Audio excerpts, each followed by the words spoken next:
Hello, good morning mga lalabs, mga vayu. Magandang hapon Pilipinas, magandang umaga, tanghali, hapon, saan man sulok ng mundo. Miga love shoutout. At sa mga kapwa ko po OFWs around the world, hello, miga love shoutout sa inyo mga lalabs, mga vayu.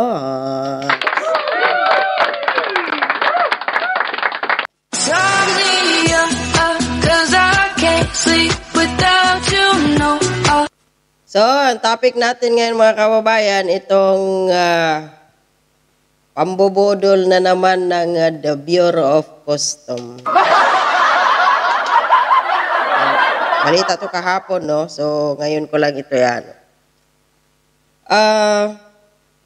Sa barangay Ayala, Alabang na residents, hanapin natin ang isa pang Bugatti dahil mayroong dalawang sports car na nagkakahalaga ng 165 million each.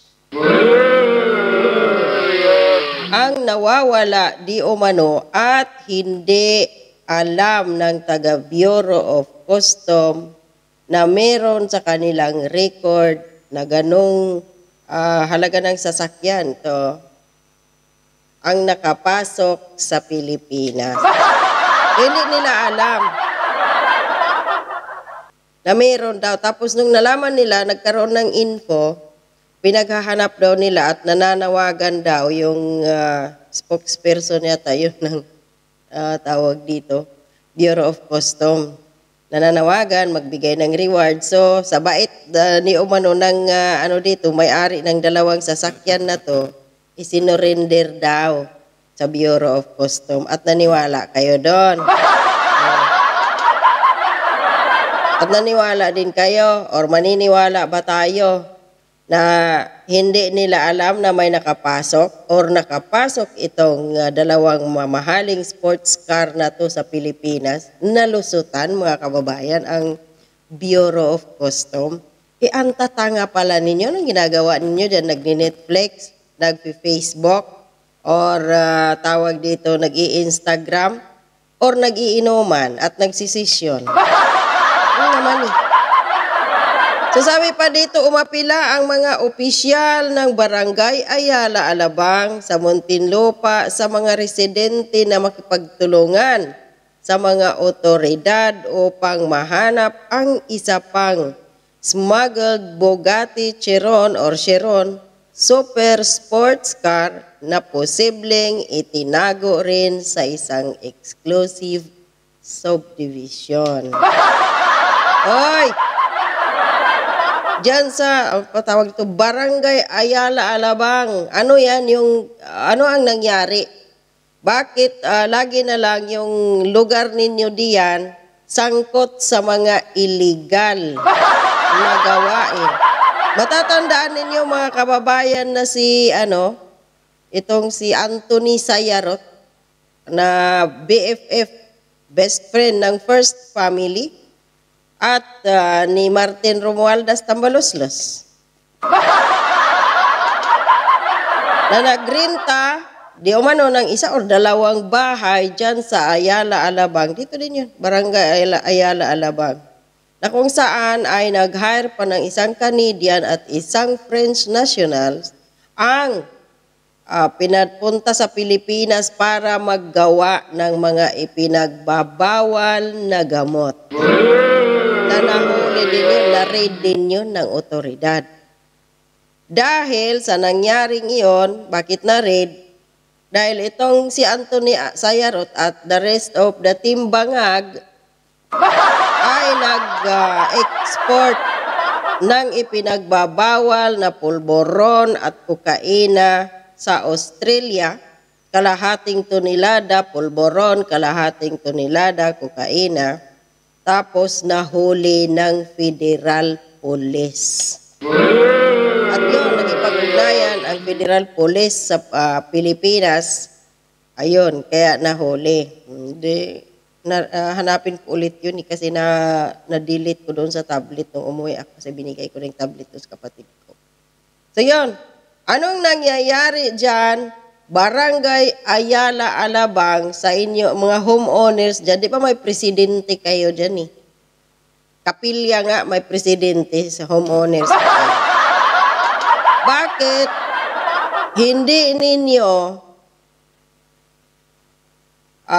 hinihigpitan ang pagbabantay sa inyong mga residente diyan? Porkit ba't mayayaman sila, so kaya na nilang magdala doon na kahit illegal. Ito yung pangalawa ngayon ha, hindi ko alam kung may marami pa diyang sangkot sa mga illegal na gawain, hindi naman yung homeowners, yung doon ba nagtira or tumitira at tinatago ang mga illegal na mga produkto.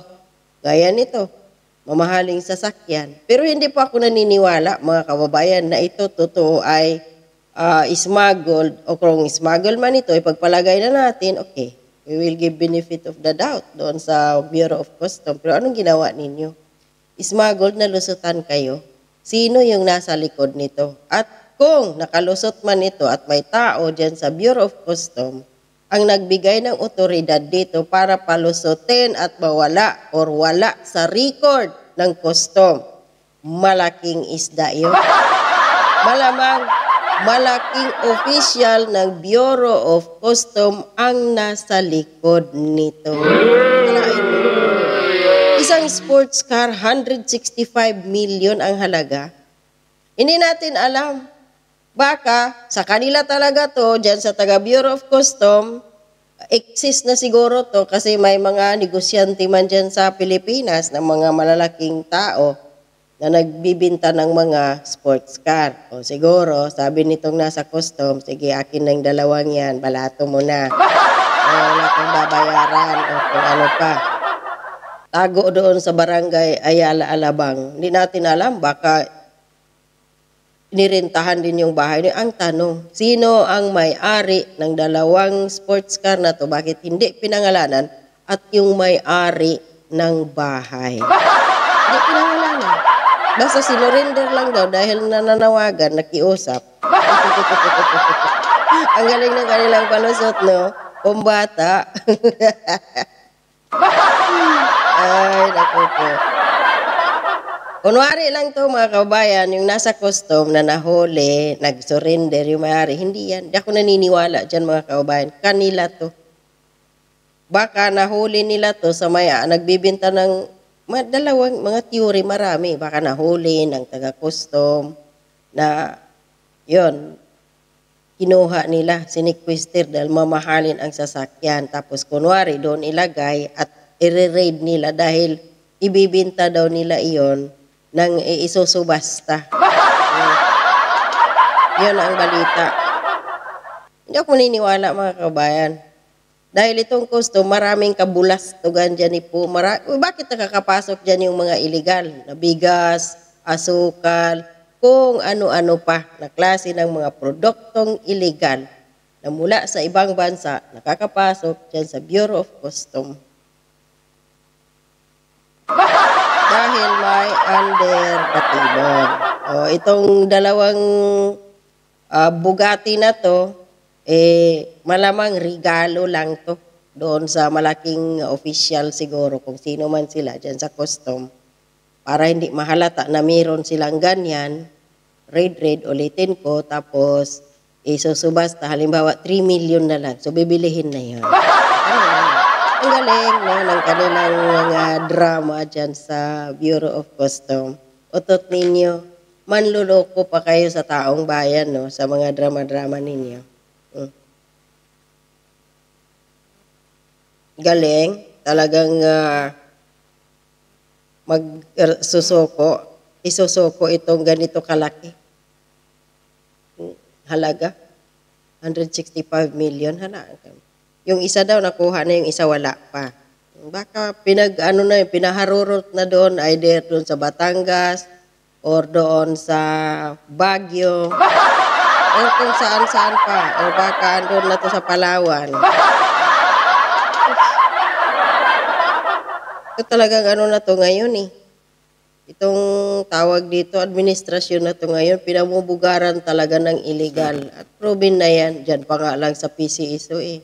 Sama-sama tayong babangon para maging milyonaryo. Hindi ko pa yun na-vlog. Hanggang ngayon, may nanalo na naman. Baka may pagtunan ko pala yun ng pansin. No? So, maniniwala ba kayo mga kababayan, itong dalawang Bugatti Chiron na ito ay tawag dito, sinuko ng may-ari doon sa Bureau of Custom dahil nakikiusap. Ay naman.